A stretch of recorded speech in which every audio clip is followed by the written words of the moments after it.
How to change Yahoo password.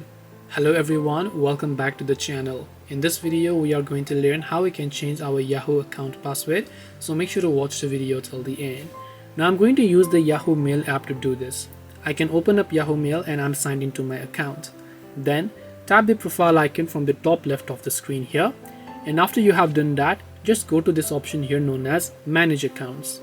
Under Manage Accounts you can see your account. Then just tap the account info button that will take you to this page where you can go to security and just go ahead and then verify with your fingerprint.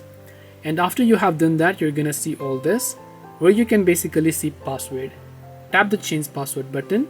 All you have to do is just enter the new password here, and after you have done that, you can just tap on the continue button to go ahead and then change your password.